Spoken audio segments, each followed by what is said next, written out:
There is a fifth dimension beyond that which is known to man. It is a dimension as vast as space and as timeless as infinity. It is the middle ground between light and shadow, and it lies between the pit of man's fears and the summit of his knowledge. This is the dimension of imagination. It is an area which we call the Twilight Zone.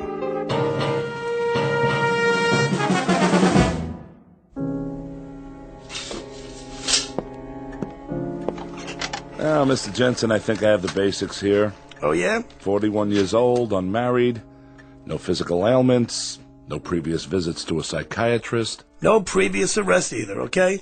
And the only time I ever saw a shrink before was in a cartoon. Best you'll find us helpful, and at worst harmless. Cigarette? No thanks. Do you mind if I smoke? Hey, go ahead. It's your office. Now then, your occupation?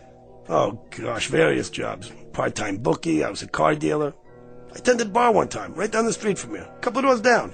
Andy's place. I was a butcher. Highly successful butcher, too. Knew how to make my thumbs weigh 12 pounds on the scale. So what do you say, Doc? How do I stack up? Normal? Abnormal? Subnormal? What's the story? Family? Father, mother, both married. Scranton, Pennsylvania. My old man was a coal miner. Coal? Yeah, you know, little black things that people used to put in the furnaces. Sounds like interesting work. Oh, it does. Then maybe you ought to go to a psychiatrist. You know, I think I will take one of those cigarettes. Surely.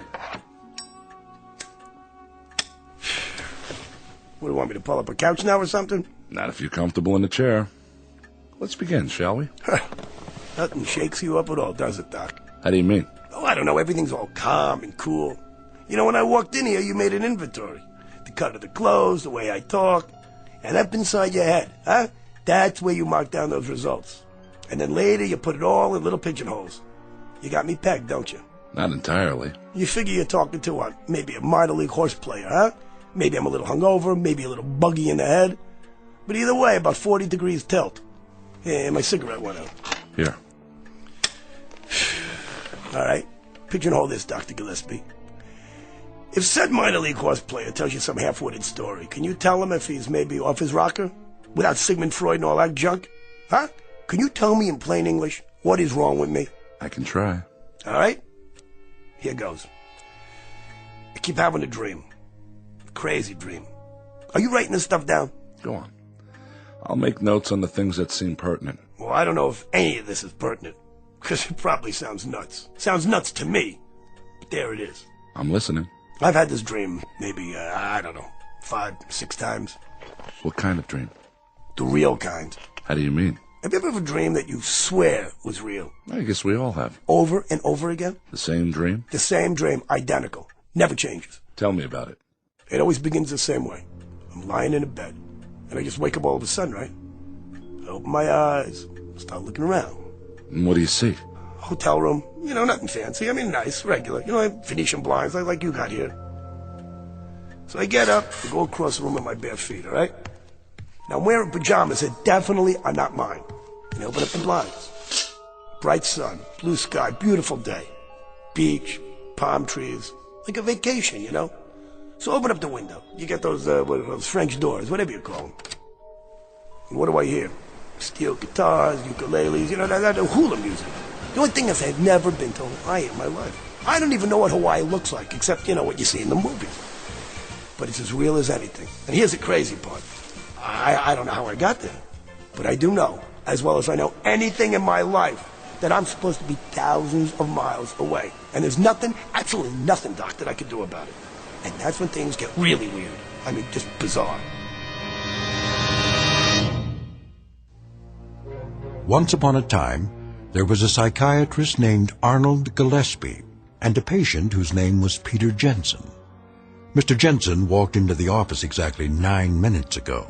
You might want to make note of that. It is 11 o'clock, Saturday morning, October 5th.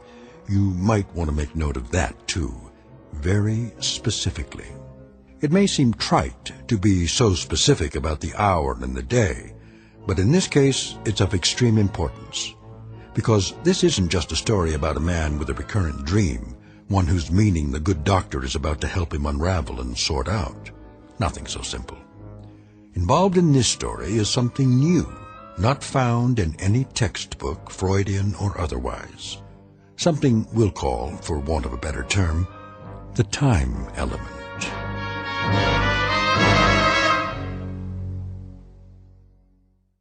And now, The Twilight Zone and our story, The Time Element, starring Bobby Slayton with Stacy Keach as your narrator.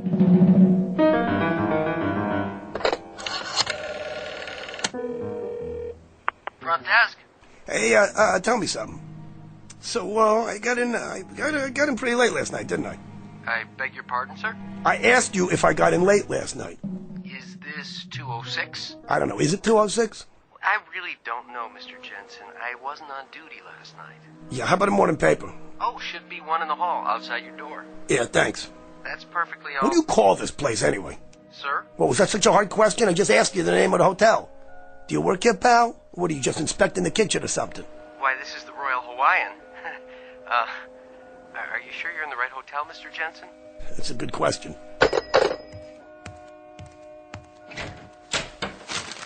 Here's the paper. December 6th. December 6th? What kind of crazy... Maid service. Did you sleep well, sir? Yeah, that's a moot question. Do you want me to clean the room now? Hey, do you want to explain the gag to me now? Excuse me, sir? Do me a favor. Deliver a little message for me. You tell the guy, whoever put you up to this, that I'm going to knock out his teeth one by one. I don't know what you mean. Yeah, and take the phony newspaper with you, all right, lady? This is October. October, sir? What's October? What's October? 30 days. How's October? April, June, November, huh? Am I getting through to you? This month right now. It's October, right? I don't believe so, sir. It's December. It's what? December the 6th. Yeah, that's what I thought you said. December 6th. Are you all right, sir? Oh, yeah, I'm just fine. I'm fine. Except that obviously I've just come down the home stretch of the biggest toot in the history of man. You're telling me this is December. Well, last night I was in New York City. And it was October. If you're not feeling well, I can come back later. Not feeling well? You know what? That's the champion blue ribbon understatement of the year. You know, a little toot that lasts 2 months, it ends up in, what's the name of this place? The name of what place, sir? This place right here. The Royal Hawaiian. That's what I mean. Since when is there a Royal Hawaiian Hotel in New York? It isn't in New York, sir. It's in Honolulu. Well, that figures, because the Royal Hawaiian is in Honolulu. Of course. See, that leads me to the next question. What am I doing in Hawaii? I'm sure I don't know, sir. That's what I thought you said. Hey, just one more question. No, come here. No, I'm okay. Come here. Really? Let me ask you anything else, I promise. What, sir? This hotel got a bar? Oh, yes, sir. A lovely one. And where is this lovely bar? Downstairs, off the lobby. Thank you. You're a doll. I'm sorry if I upset you. Well, look, if I ever had another mother, I hope it's you, okay? Come back later. We'll dance. Oh, yes, sir. Absolutely, sir.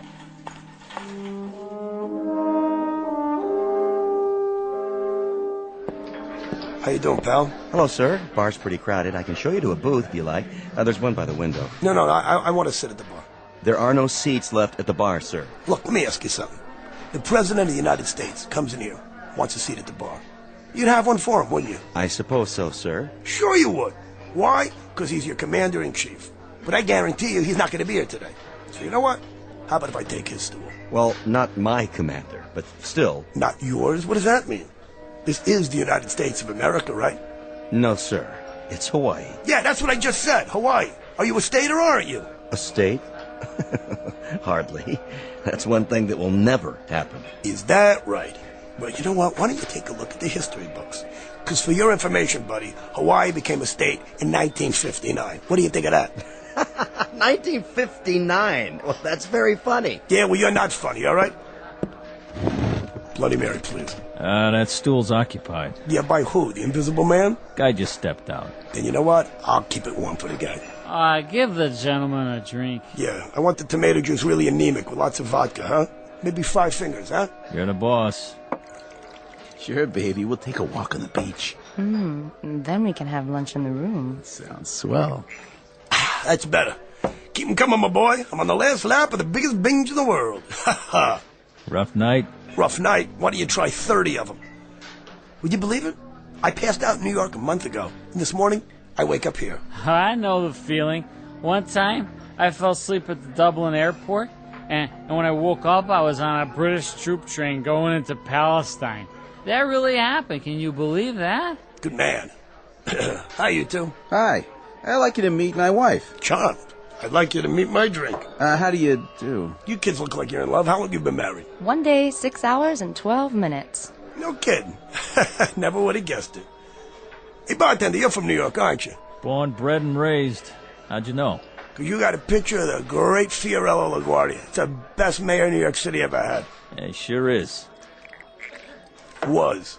How's that? He was a good mayor. That's what I said. No.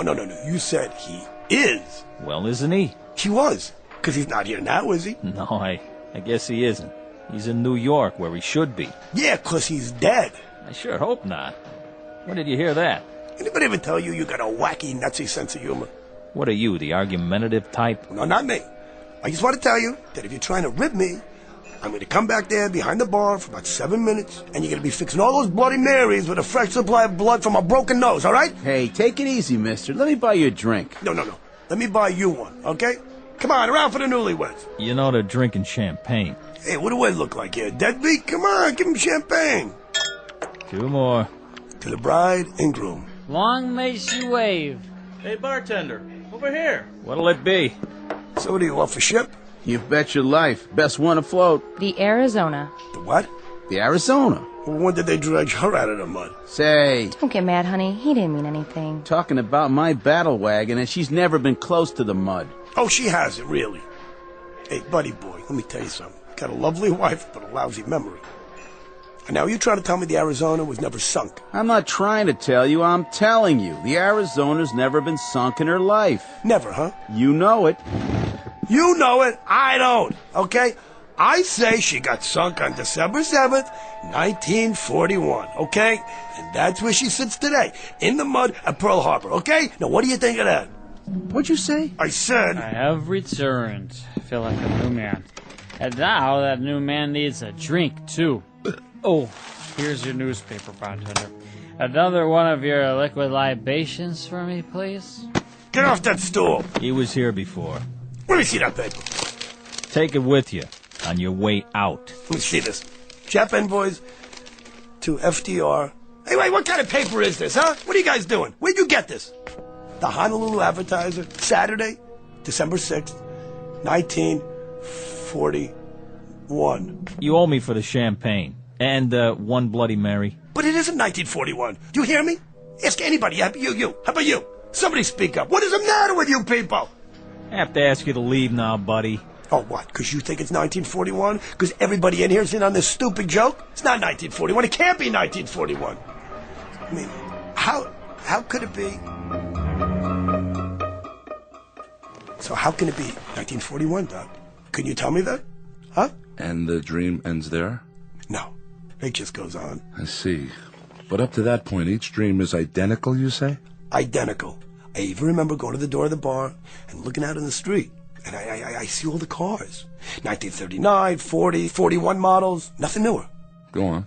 All right. I get this. And this is what separates the men from the wacky. I don't think it's a dream, Doc. It's not a dream.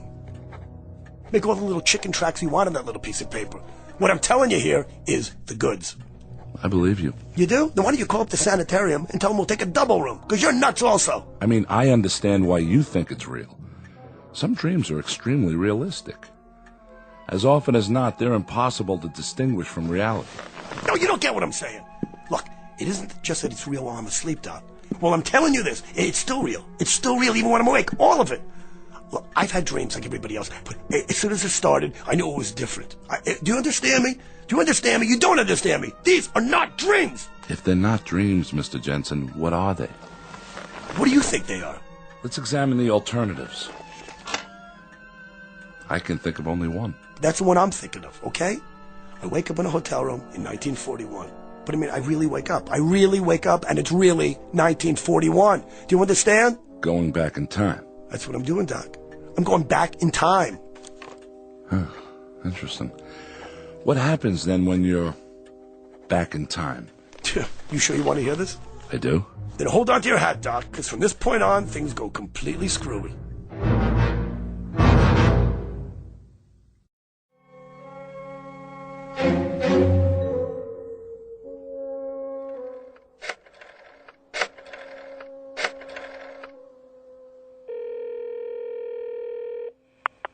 Yellow? Want to place a bet? Well, are you a bookie or not? All right, then. I'm going to take Joe Louis over Buddy Bear. What are the odds on Louis? Well, they will be scheduled, okay? They're going to fight on January 9th. Yeah, January 9th, okay? Make it Louis in the first round. Now, what's the line? 30-1. That's more like it. What do you mean, how do I know? Just trust me, I know. I know, that's all. The name's Jensen. I'm with the Royal Hawaiian. Now, how about the All-Star game for next year? Hey, do you want to cover me or not, huh? Okay, I'll take the American League. Let me ask you something. What kind of odds if I predict the score? I spend the next 2.5 hours making bets on sure things, right?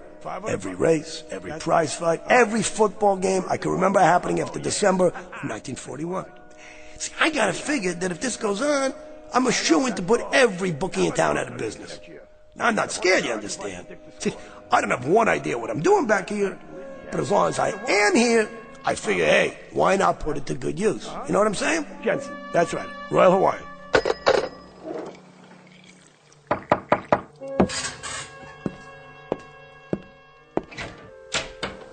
Oh, hey, how are you, buddy? You're the ensign from the bar. I hope you don't mind. No, come in. I just wondered, how you doing? I'm fine. Come on in. Have a drink. My wife asked me to stop by and see how you felt. Yeah, it was very nice of her. I feel great. I'm fine. Hey, what are you drinking? No thanks. We're going swimming. She was a little concerned. My wife, I mean. About what? About me? Well, it's just that down at the bar after you saw the paper and... No, don't worry about it. I was gonna ring you up and apologize. That whole Arizona bit. Sure. Are you, sick or something? No, I'm not sick. Well, what made you say it wasn't 1941? No, nothing. I was a little whirly in the head, that's all. Sure. Well, we'll be back about 4 or 5. Maybe you'd like to have a drink with us then, if you feel okay. You got yourself a deal. Hey, one more thing. Yeah? So what do you do on the Arizona? I'm in the engineering section. You work down below? Yeah, most of the time. Good job? I like it. Well, we'll give you a call. Yeah, sure thing. How is he? I think he's okay. Said to give him a call when we get back. Oh, that's great. So I remember thinking, right at that moment, these two kids were so much in love, you could take the looks they gave each other, you could spread it on pancakes. And while I'm watching them, it hits me. This boy looks down in the hold of a ship that has about 14 hours left to ride the waves. After that, it goes down under with 1,000 men. And suddenly, making bets on things that I know will happen seems about as interesting as catching lake trout in a milk bottle. You know what I'm saying? Somehow trying to help those two kids is the one thing in the whole wide world that matters. So I do the only thing I can do. I make a fool out of myself. Hey, front desk? Hey, I need directions to get to the Schofield barracks. Yeah, right. Yeah, U.S. Army base.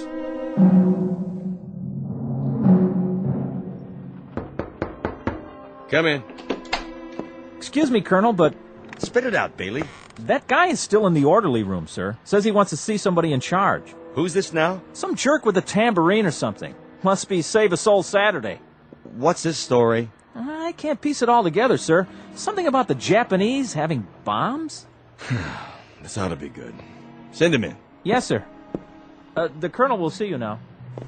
You're Mr... Jensen, Pete Jensen. I'm Colonel Abernathy.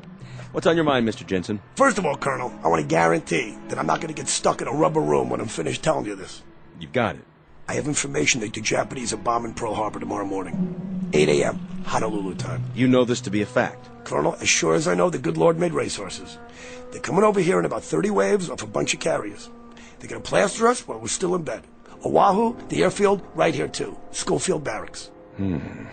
This is very serious. Better take immediate steps. Bailey? Sir? Have Captain Franklin contact the naval station at Pearl. Yes, sir. See that they have all personnel standing by. At least 30 PBYs ready to go up. Tell Lieutenant Ordway to call the commanding general.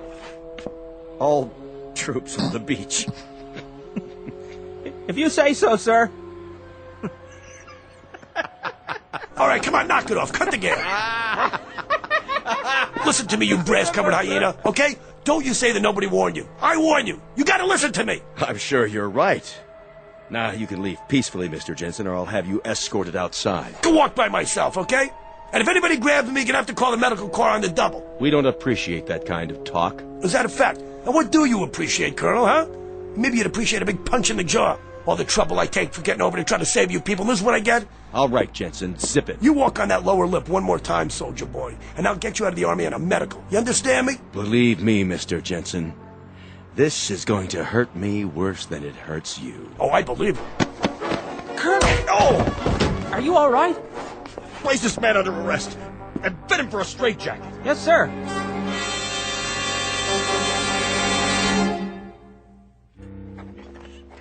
Then what happened? Well, finally they let me leave, right? After I answered some questions about what year it was, and did I know who the president was? I had some trouble with the vice president. Truman, of course, sure. But, Roosevelt dies, Truman takes over, then it's Eisenhower. Good thing I didn't mention Ike. At 41, he was still a light colonel on the general staff in Washington. Think of it. They never heard of rock and roll, jet planes, TV, atom bombs. Anyway, they decided I was harmless. So on the way out, I gave him a V sign and told him to buy some more bonds.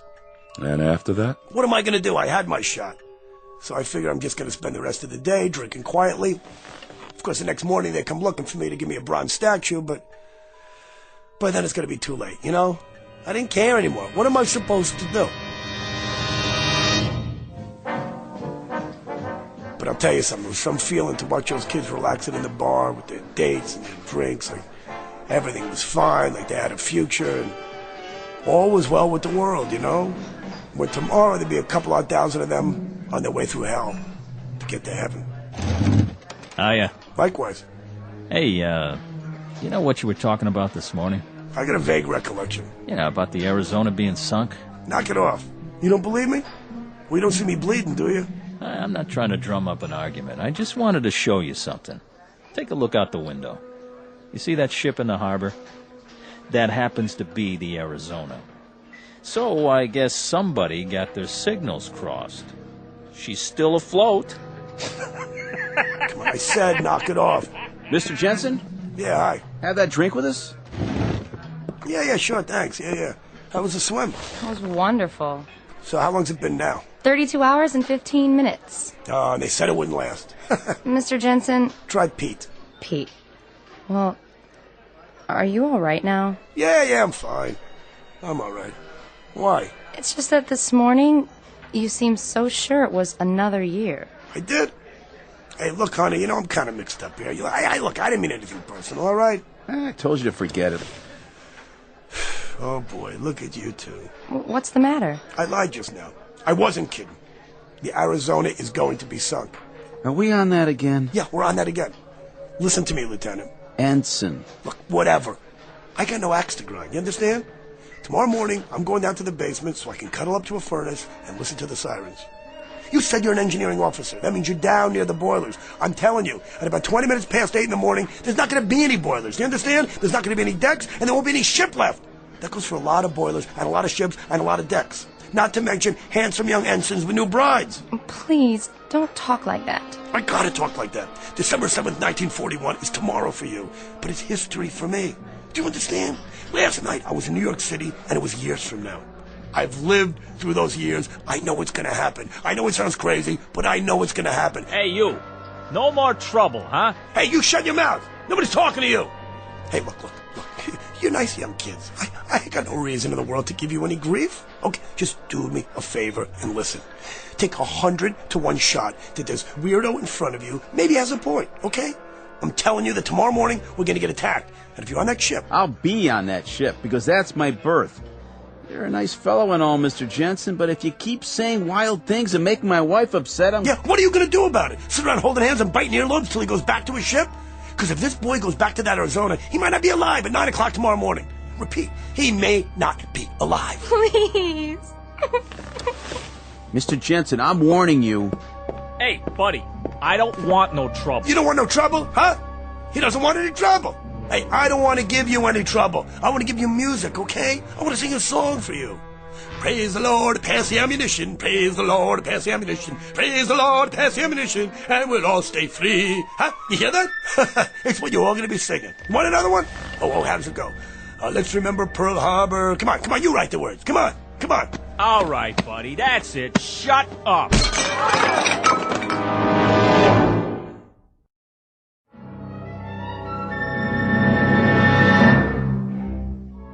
Don't tell me the general can't be reached. I know he can be reached. He may not be alive to call me tomorrow. Yeah, this is... Hello?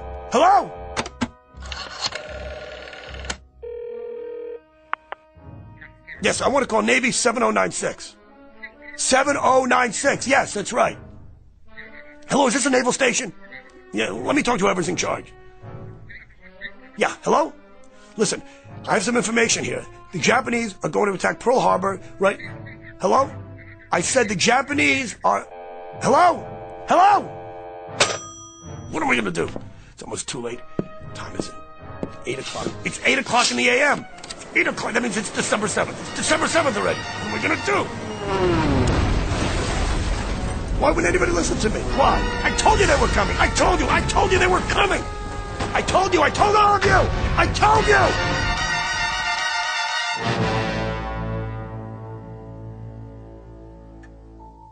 I told them, Doc. I told them over and over. Why wouldn't anybody listen to me? And then?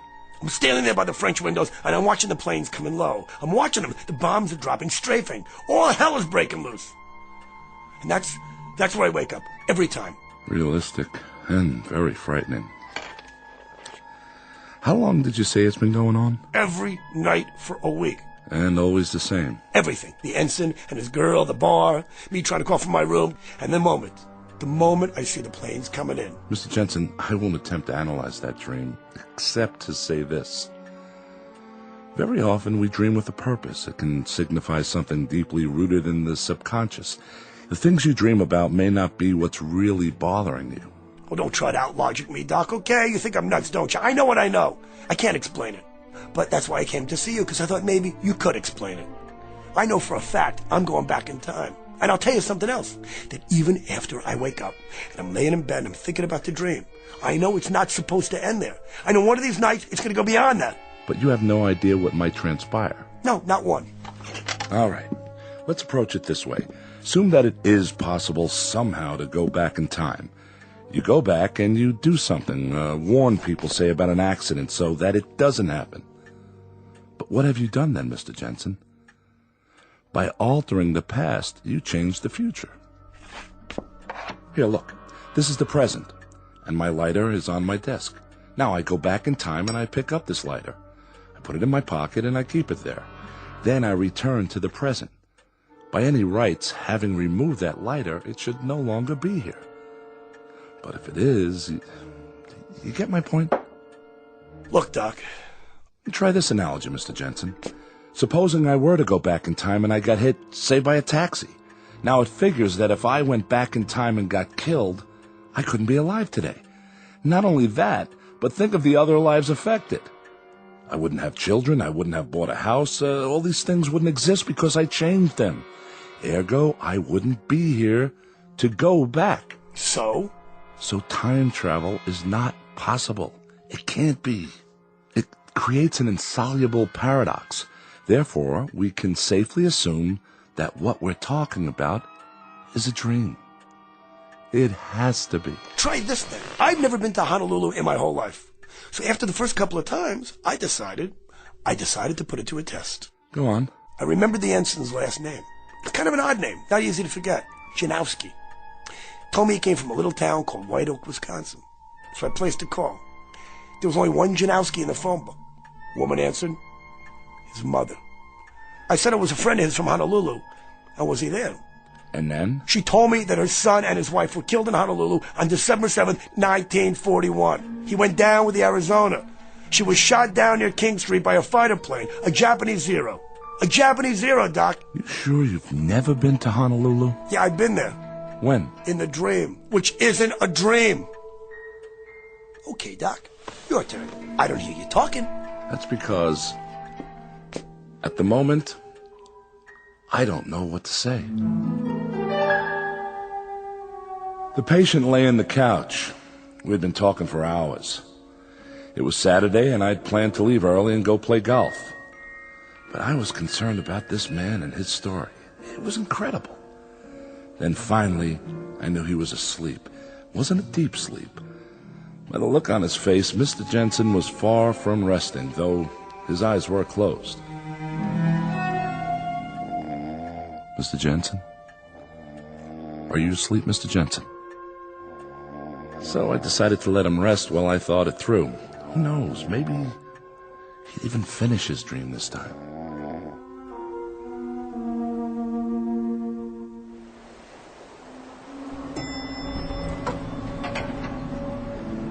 How's your eye, Mr. Jensen?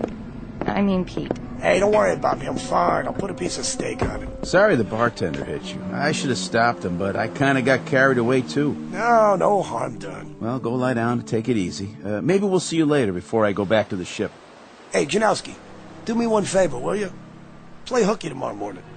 He's out of his head. Look, if you never do one thing for the rest of your life, do this, will you? Come on. Stay off that ship. Take the little lady. Get away from Pearl Harbor. Come on. I don't care where you go. Get on a Pan Am and go to the Canal Zone. Anywhere, but just get out of here. That's a great plan. And you know what it would cost me? Only my commission in the Navy, that's all. Jimmy, forget it. If you don't go, do you know what that's going to cost you? Just a little item like your life, and hers too. I tried to be nice, but this time I swear I... Come on, Jimmy. Let's go to our floor. Please, come on. What do you got to lose? I'm only trying to save your lives, that's all. Poor, dumb, crazy kids.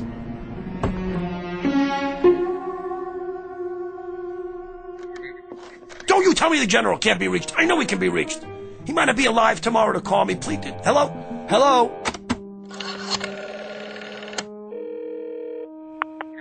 Yes, I want to call Navy 7096. That's right. Hello? Is this the naval station? Let me talk to whoever's in charge. This is Ensign Lamers. It's my watch and it's your nickel, so go ahead. What's on your mind? Listen to me. The Japanese are going to attack Pearl Harbor. Who? What are they going to do? I said the Japanese... What have you been drinking? I'll tell you what. Take a nice shower and dive into a percolator. Good night. Hello? Hello? It's almost too late. What am I going to do? What am I going to do? Again, what time is it? 8 o'clock in the a.m. Already 8. Oh, that means it's December 7th.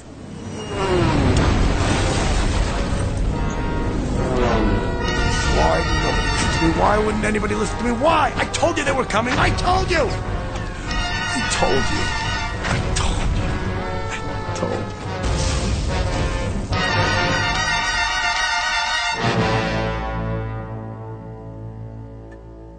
I stood there at the window for a long time, thinking about Mr. Jensen and his problem, his dream. I knew I had to wake him and send him on his way, at least for now. I could give him some sleeping pills, maybe a program of therapy, till I could talk to some doctors that I knew and ask if they had ever had a case like this one. Mr. Jensen? Mr. Jensen?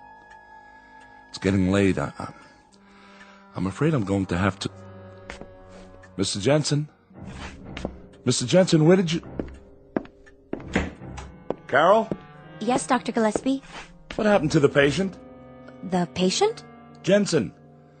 I didn't realize he'd slipped out. I let him fall asleep on the couch because he looked so exhausted. I don't know anything about him, Mr. Jensen, Doctor. The man who was in my office all afternoon.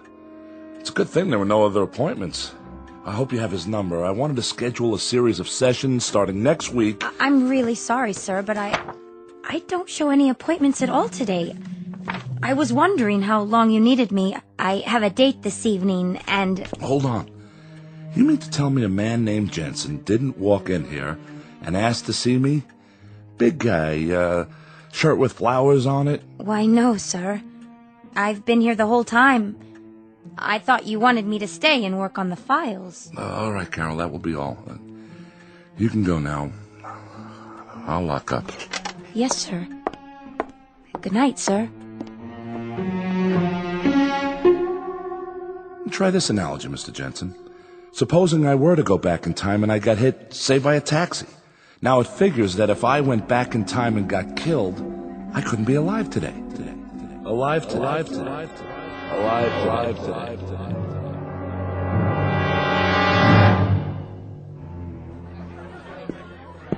Welcome to Andy's place. What can I get you?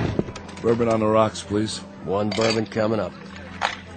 Here you go. Need a light? No, thanks. I've got it. A lighter. Yes, I do. Right here. In my pocket. Cheers. Happy dreams. Same to you. What in the... Problem, mister?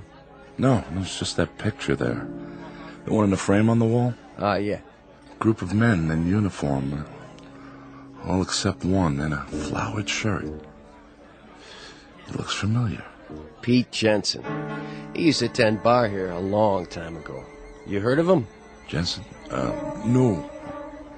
I don't remember that name. He looked familiar, that's all. Where's he now? Him? He's dead. He got killed before I was born at Pearl Harbor. More down here? Sure. 2 more of the same. Once upon a time, there was a psychiatrist named Arnold Gillespie and a patient whose name was Peter Jensen. You might want to make note of both names for the record, should you ever run across either one in a textbook. It is now Saturday, October 5th, at exactly 5:10 p.m. You might want to make note of that, too, if you're even remotely interested in a new theory about something we'll call, for want of a better term, the time element, at least as it is measured in the Twilight Zone. More from the Twilight Zone after this.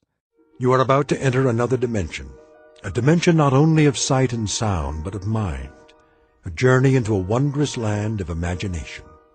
Next stop, the Twilight Zone. Hi, this is Stacy Keach. I'd like to take a moment to tell you about our Twilight Zone website at twilightzoneradio.com. At twilightzoneradio.com, you'll find the latest information on these Twilight Zone radio dramas, including behind-the-scenes photographs, plus the newest product releases, trivia contests, ways to contact us, other Twilight Zone-related info and merchandise, plus links to other fascinating websites. So make your next stop twilightzoneradio.com. Visit twilightzoneradio.com to purchase these Twilight Zone radio dramas on cassette and CD, or call toll-free 1-866-989-ZONE. That's 1-866-989-9663.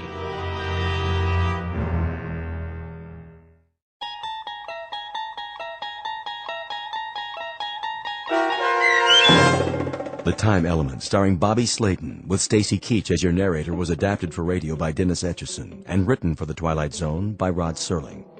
Heard in the cast were Mike Starr, Maggie Carney, Craig Brawley, Elizabeth Lado, Jeff Lupetin, Doug James, Kurt Nabig, Sarah Marks, Roger Wolski, Bo Nortel, and Carl Amari. To learn more about the Twilight Zone radio dramas and to obtain audio cassettes and CDs of these programs, visit our website at twilightzoneradio.com. The producers of The Twilight Zone wish to thank CBS Enterprises, Carol Serling, Dennis Etchison, Dick Brescia Associates, Claire Simon Casting, Terry Jennings, XM Satellite Radio, Sirius Satellite Radio, our sponsors, and our radio affiliates for helping make this series possible. This copyrighted radio series is produced and directed by Carl Amari and Roger Wolski for Falcon Picture Group. Doug James speaking.